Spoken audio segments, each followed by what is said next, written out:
Hello there, Mary. Hey, Amy. How are you doing today? Hey, I'm good. Thank you. Have enjoyed this beautiful day, and it's a day that you are starting out over in Australia. What part of Australia are you? I'm from Queensland, so Up up north of Melbourne and Sydney. Yes. Fantastic.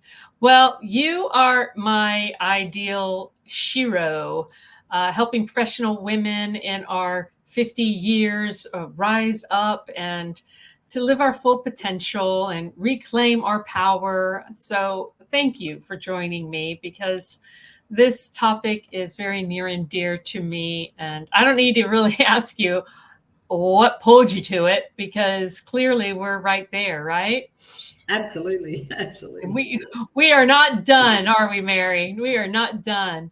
I think we've just got started, Amy. We've just got Yeah, started. that's the thing, right? It's every phase of life. It's like, having children, every single phase they're in is a new phase. You don't think, it's hard to not get nostalgic, especially when they turn one and you're like, oh my gosh, they were so sweet, and they're still little. They're still really little. And then it's like, oh, they're 5, and you're like, oh, look at them when they were babies. They're still little, and then they become teenagers, and they're still young, right? It's just always a new phase. That's all we're going through. Really. Yeah. So, but Mary, we are living and aging forward with time, and we simply do need a new set of tools. And there are tools that it seemed really irrelevant to us at times, and yet here we are. We're not at our walkers yet, and nothing wrong with having a walker to help you, but there are new tools in business and in our professional lives, and we're constantly having to navigate life just like everybody else. We still have big dreams and challenges. And, what are some of the common struggles just right off the bat you hear from your clients and friends seeking to reclaim what they find, that juju in them, we always had, and then you kind of hit a wall? Well, for me, there's two main groups. The first one is mums that have been caring for their children, and they wake up one day and they go, oh my gosh, yeah, what's happened to me? Where's my life gone?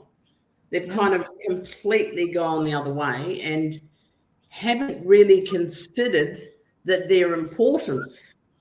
And one of the things that I teach is about, where are you in your pecking order?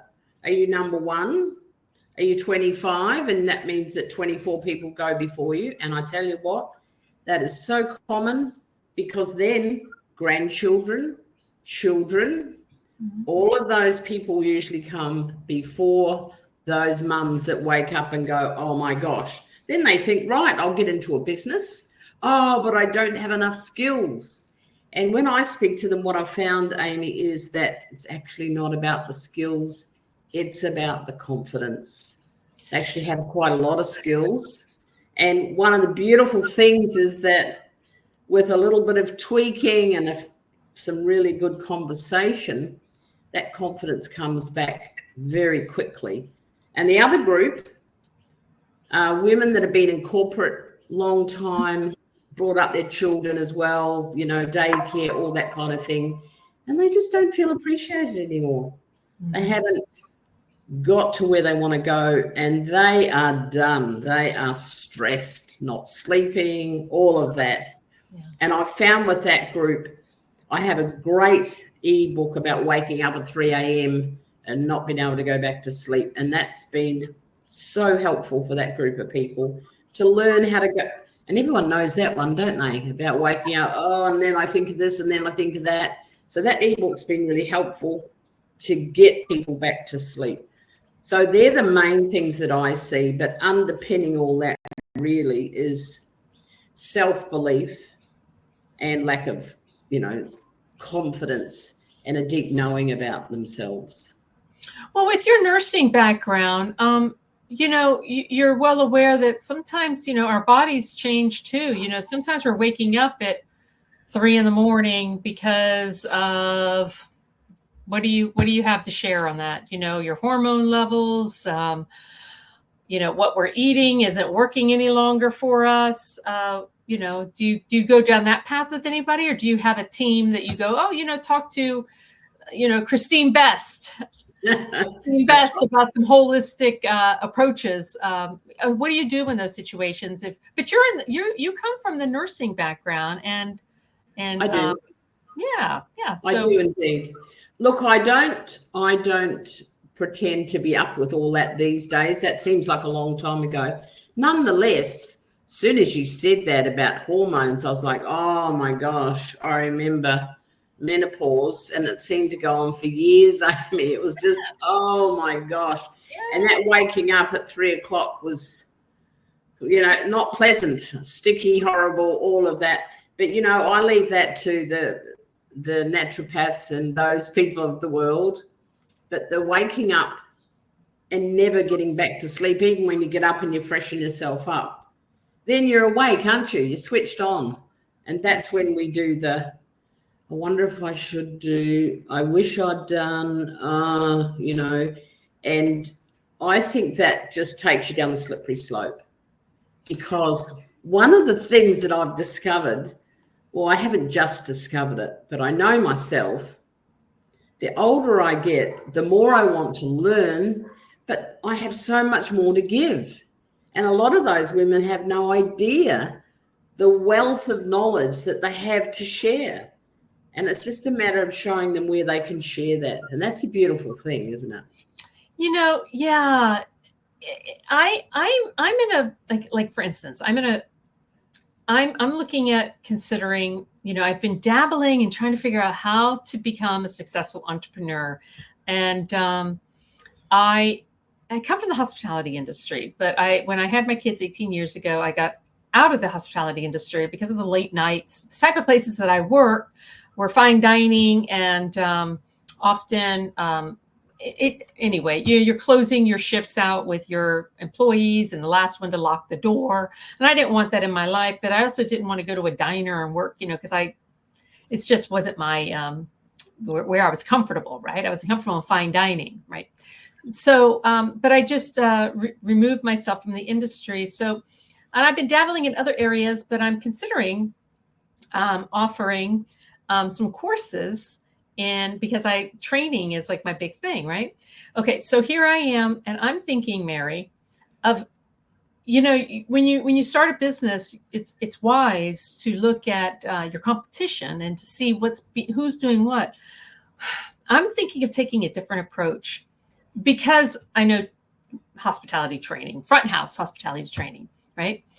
Yeah. I'm thinking of taking a different approach, of not looking at anything, so that I don't compare myself and start beating myself up and thinking, oh, not me, because I tend to play that game. It's the imposter syndrome, because there are so many clever people out there doing some really flashy videos of this, that, and the other. And I don't need to be that. I just need to show up and be me, right? I don't need so I'm thinking, Mary, of, going about it so that I don't go down that rabbit hole of like comparison and then perfectionism that can steal away your dreams, because so you know what I'm saying? You following me on this? Absolutely. Yeah. So I'm thinking of going about it and just putting a program together and not looking at what other people, because there's enough programs I've seen and I know enough, right? I know enough. And the other thing, Amy, is you are enough. Oh, thank you. But that's true. They're the two things that people really get unhinged with, is I'm not enough. I've actually never been enough, and I've never been loved. And those two things play out in our lives. And to discover that maybe you are enough is, that's quite liberating. And I like what you're saying about checking what the competition do. Do you know, I don't do that. I don't teach that at all. I teach stay the course, keep your eyes focused. And what I focus with my clients is, let's find out what's unique about you. And this, in your case, I would say, hey, That's what we tap into. If you start looking over there and looking over there, I'll tell you what happens. It becomes good enough and not good enough. Oh, look what they're doing. Oh, I could never do that. Yeah. And then I become less than. And that's not the aim of the game, because I have my own potentiality. I can tap into all my wisdom. And why wouldn't I be enough? And what I ask my clients, what is 3 unique things about you? Oh, I don't know. And then we dig a bit deeper, we find them, and that's what we focus on, and that's what we bring to the market. I'm never going to be you, you're never going to be me, And, I've been around long enough. I see the flashy stuff. Doesn't do much for me, to be honest. I'm pretty common sense, straightforward, feet on the ground. This is me. Mm-hmm. And I don't think that we need all the flashy stuff.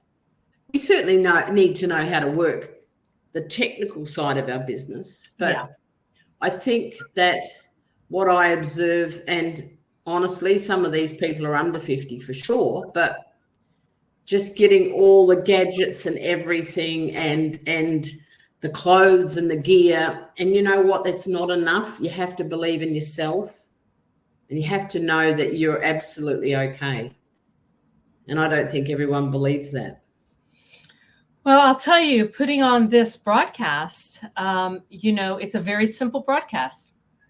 It's just, there's not a soundtrack. There's not,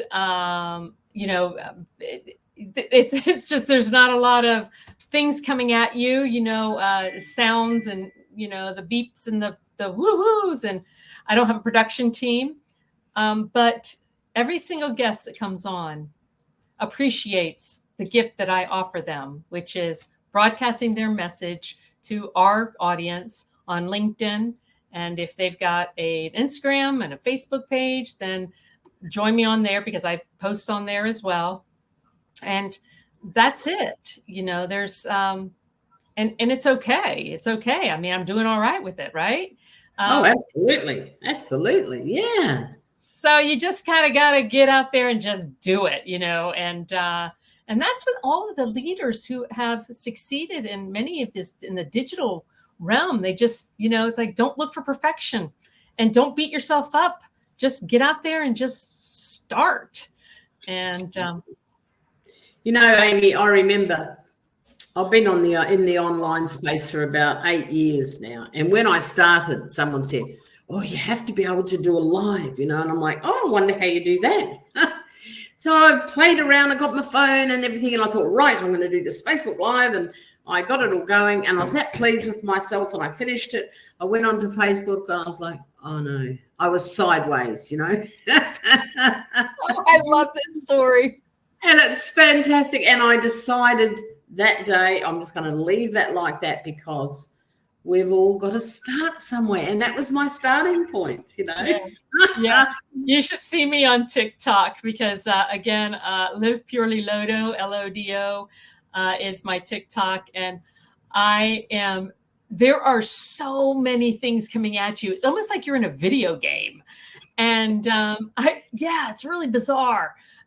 People, like, they're allowed to send you gifts, and it's like, what these gifts, there's like, some of them are hearts, some of them, they put like little hats on your head, and I don't understand any of it. No one's done it to me yet. You can get a mustache put on you, and you're having a serious conversation, and people are dressing you up, but it's like these gifts, and I'm like, what does that even mean? That's right. I don't know. I all I could do is share with what I have, and eventually learn along the way. But, some people get on there and they just say hello to people, and people are just giving them gifts. It's really bizarre. Again, not my area, because I don't understand. Why would I give someone a gift if they're just sitting there? What am I rewarding them for? Just for showing up? So anyway, it's fun though, because and I've accidentally had, like, I tap the button, and then there's 4 people that I don't even know what they have to offer on my screen. I'm like, thank you for joining me, but I can't have you stay. I don't know can you get off? Can you just, none of them, they're all just like looking at me. And I'm like, I don't know what's going on. Oh, I think it's fair. You know, the thing that happens is we start laughing, and laughing changes our state, and we're up and running again, you know. There you go. Oh, I so enjoy having you in my life. And I could see how a great impact it would be to have to work with you. Your clients, where do you find your clients? Are they finding you? Where are they finding you? It's a little bit of both, and Facebook and LinkedIn. LinkedIn's certainly getting stronger these days, and they're global. I live here in Australia, but most of my clients are UK, US, Europe, New Zealand, and I love that. That's the beauty. If you can manage the time zones, and I'm doing way better, then it's a lovely thing because you can actually choose when you work. Like, I'm an early morning person, so that works for you guys in the US and Europe and all of that. So, you know, it's about having some fun. I have a client who teaches laughter yoga. I think you would love to talk to her. And she was saying just about laughing every day, even if it's 3 to 5 minutes every day. Laugh every day, and it really helps our state. And I agree with her. And I live here with my 2 standard poodles, and I have a good laugh every day, either with them or with myself, or something silly I've done, or, you know, and I think that's a good policy. Do you like that? I've pulled that out, policy. And it does help with our mindset because, you know, I haven't been one of these people, certainly since I turned 50, to be one of these miserable people. I've always, what's that song? Always look on the bright side. That's me. There's always some pleasure in little things that I can smile at. You know, I do too, but I will say in my quiet moments, sometimes, Mary, it's hard. Sometimes things are hard. We don't like to talk about that. We want people to see us in our bright and cheery moments, but I get overwhelmed. I get overwhelmed with the silence in my house, not knowing what to do next. I'm ADHD, and it's, I like to be involved in a lot of things, and then I get overwhelmed. I feel obligated, and because I care about people, to want to support their posts and be on there, but then I get sucked in, and then I don't get anything done that I need to get done to progress my life forward, because I'm supporting everybody else, is what it feels like. And, I am upbeat, but I'm also, they call, oh my goodness, I'm forgetting the term, outgoing, outgoing and extrovert. Yeah, right. I'm an extrovert. And so I do get my energy when I'm working with teams. And so when I'm home alone, my kids are, I'm a late mom. I started at 41 and 43. So now I'm 60 with older teens. And, so there's a lot. There's like a woman in her 60s. And then there's, whether you end up, there's separations from marriages that come up. There's the children are so independent, which is really great. But you kind of like looking around going, now what do I do? Now what do I do? Yeah. And then you can get into you get nostalgic, looking in the rearview mirror a lot, because you don't want to miss something, or you want to treasure everything that you have and had. There's this whole, and then you want to look forward. How can I go forward? Oh, but there's just a lot, So you're my ideal client. I am. That's why I wanted you on.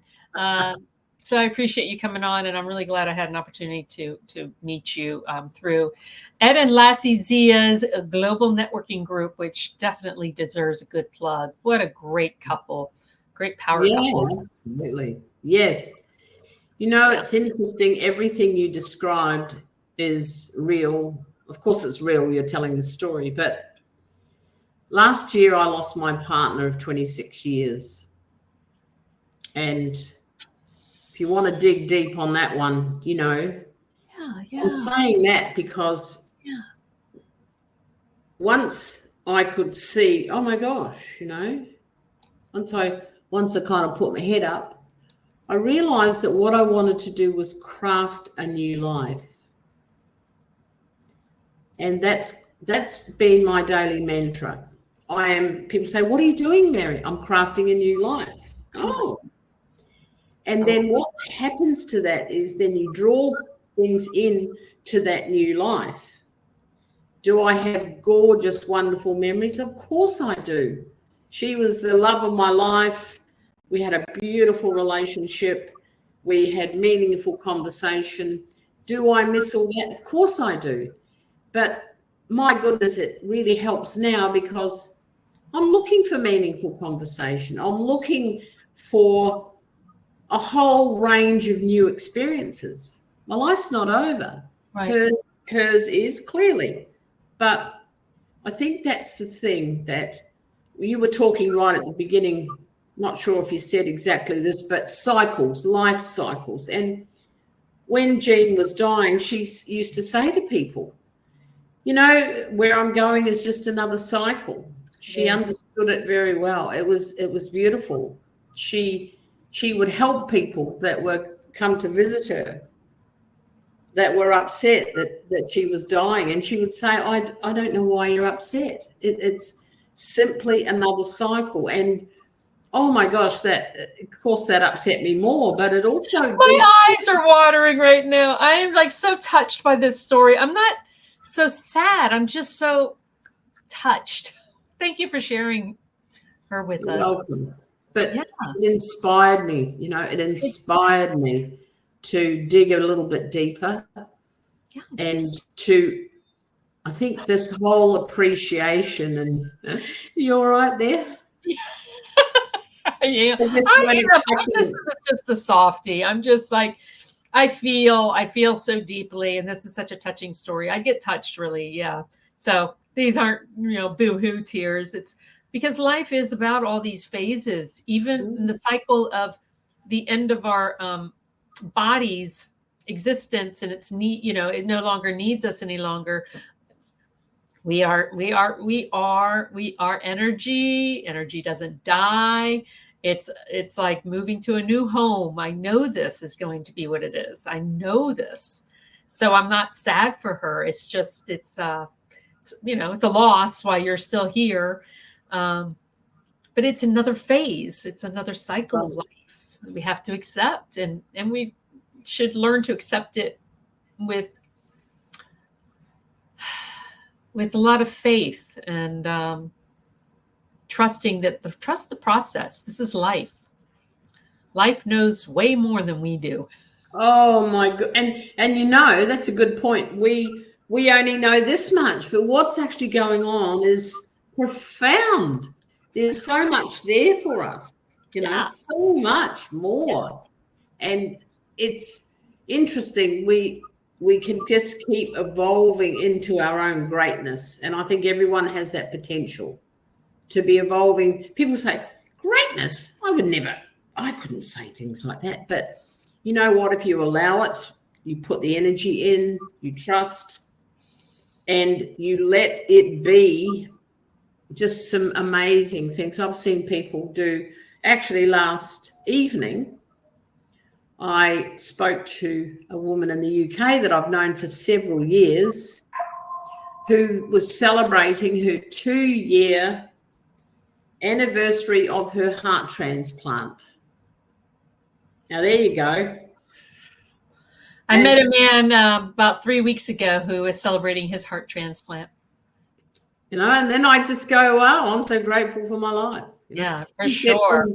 She said, from my heart to yours. And I was like, that just has so many different connotations now, doesn't it, when you say that? Like, Yeah.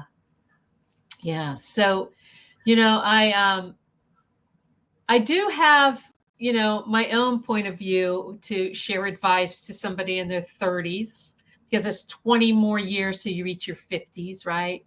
And there are things that I think I kind of like what I wish I would have done more, like in your 20s, it's not so much as just keep taking all the experiences, because be intentional with what experiences you take on, because not every experience needs to be. And I kind of had that mindset. I mean, ADHD, we're very impulsive. It was like I was just so hungry for life. I just wanted to experience everything, and I experienced a lot of good times. I mean, I grew up in the 70s and the 80s and the 90s, right?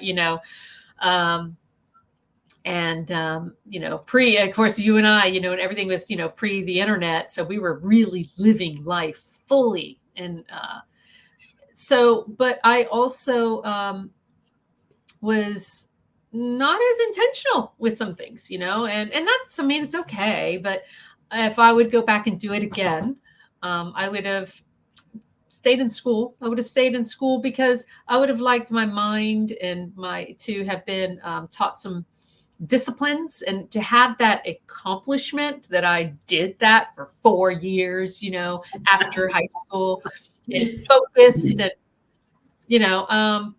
and being more intentional with, who we spend our time with, being able to, yeah. So what would be your advice to somebody in their 20s and 30s, building up to eventually you become 50, eventually you become 60, if you're lucky and blessed? That's right. So what's your advice? I would say just indulge the juiciness of life, and get yourself a mentor or a coach to run things past. Back then, look, honestly, when I was 20 or 30, no one had coaches. No. I was 30 something when I became a psychotherapist. I had absolutely no education. I left school at 15, got a job at 15, left home at 15. It all happened. And then I had to learn, when I did the psychotherapy, I was like, oh, I don't think I can do this. And I had a chair squad. And I think chair squads are important. And if you're what? A cheer squad, someone who, yeah. And so if I was in my 20s, 30s now, I would be just soaking up everything, learning so much. And I would absolutely get someone who was, or even a circle of influence, 5 people that could help me and guide me through that. Because let's face it, when we leave home, we leave our chair squad back there, because we think we know it all. We don't need it anymore, but that's when we need it more than ever. And I build a lot of chair squads now, and people belong. And one of the things about chair squads is that people actually do more, Amy, because they've got this little net around them. They go out of their comfort zone more. I know that doesn't totally answer your question about 20s and 30s, but I was pretty wild on those days, 20s and 30s. Right. Yeah. You and I was hanging out. And I was pretty wild, Yeah. There was little authority figures running around, keeping me in line. I was having a really good time. And thank goodness, remaining safe and safe enough to grow up and, have the wisdoms of, what worries me is, in our day, we're able to scope out, the con guys, you could just sense it because we're constantly looking at people. Nowadays, people have their children, first of all, coping. Their coping mechanism is child cries, give them the iPad in a restaurant, right? Instead of taking them outside. They go to the shopping centers to keep the child quiet. They give them the iPad and the strollers. So the child is not looking at the facial expressions of strangers, to be able to read all of those nuances that the facial expression, that always bothers me, because you and I and people like, in our era, that's why we can sniff out a con. Although, a lot of these people, if they could sniff out a con, you'd think they'd sniff Trump out. I'm going to just throw that out there without getting into it. some of these bright minds, how they're missing this one, I have no idea. That is a skunk if I've ever smelled one. But the point being is, paying attention and to people, pay attention. Stop being glued to our phones when we're out in public, because you could be picking up on social cues. And, there's so many hackers these days, right? You got to really be careful with a lot of things these days, So the more the more we sharpen our awareness without becoming paranoid, you don't want to be that person. Or, a cynic. You don't want to be that person, but you do want to be careful. And we were street smart girls. Absolutely. And those were different times, and the challenges now are very different. Yeah. And I think self-awareness is more important now than it's ever been, and certainly will ever be in my lifetime. And I think us, Amy, we need to help as many people to be self-aware, because not only does it help us tap into our own potential, we don't use half our potential, they say that there's about 10%, 10% of the population that is self-aware. Oh my gosh, Oh, that's my. I thought you were going to say people use 10% of their brain. Well, I think it's probably yes. I think it's more like 3%. I haven't looked recently, but it's very low. But I think when you get to our age, our duty is to tell as many people how cool they are, what a difference they're making, and to show them the way of their own potentiality. And that's a lovely thing, when I see people really start to shine and flourish. I had a lady the other day, she's 76, I think. She said, I've just done my first live. Go and look at it. It's just, I'm so thrilled, and da-da-da-da-da. And I went, and she was just so natural. Yeah. You see, and it's so beautiful for me. That's where, that's where all the juiciness and the beautiful, and everything's worthwhile in that moment, And I have people telling me stories like that, clients that I've worked with, that tell me those sorts of things. And that's the difference you want to be making, But it all starts with self-awareness. I think to encourage any child at any age just to notice what's around them, because this is what we're noticing. Yeah. I do get a lot of information from that, though. I do, like, once you start tapping into like your Mel Robbins, and there's a lot of people. I forget a lot of their names. I just tap on if they have an exercise program. I save things in files. If I want to learn something about psychology, I share it with my kids, because it's like whatever tips they can learn along the way. I feel like that's where they're at. So I send them their Instagram, post on Instagram, try to, like, hey, I'm here, and, I'm in your world, but it's become my world too, because, it's what we have now. So I can learn a lot from it, but it's also important to pull away from it. Because it's never ending. So in the world, is right behind us, right? It's in front of us, it's behind us, it's all around us. So let's not forget about it. Yeah, and that's why it's so seducing. So I have found you on LinkedIn. You're under Mary Scott on LinkedIn. Mary Scott, Mary Scott, yep. Yep, and I'm going to put that link in the post when I post on Saturday at 12 noon, which is when I post my features on my LinkedIn page. And you're also using, what other outlets? You use Facebook. What are you called on Facebook? Is it a group that you have, or is it your own page? I've got two things. One, Mary Scott, my personal page, which I actually use as a business page. And okay. I have a Facebook group, the Rise Up movement, for women over 50 wanting to thrive and to reclaim their power back. I've got about 800 people in that group at the moment, Amy. So people are welcome to do that. It's about personal development, it's about rising up, all of that. But I'll give you all those links. And I've also got a website that you can read some of my articles. I write for a magazine in the UK, so there's some of those in there. And I do a free program every month for people to get into social media and their own business. So there's lots of juicy stuff there, but LinkedIn's probably the best place to find me. Okay, so you've got a free workshop or free when's your next one? Do you have a date yet? I have a date in November. I think it's around the 5th. Let me check, because that would be really bad if I didn't know that. Actually, I'll tell you what, I think it's going to be in the middle of your night. So what I offer people in your side of the world is that I will do that free workshop one-on-one. So if they reach out to me on LinkedIn, because it's kind of cool, just step people through some social media little tricks and tips that help them to get up and running, especially if you're a newbie and you're like, oh, I don't know what to do, about banners and profile photos, Right. And how do I find my friends and who's my niche and all those things. I help people with that.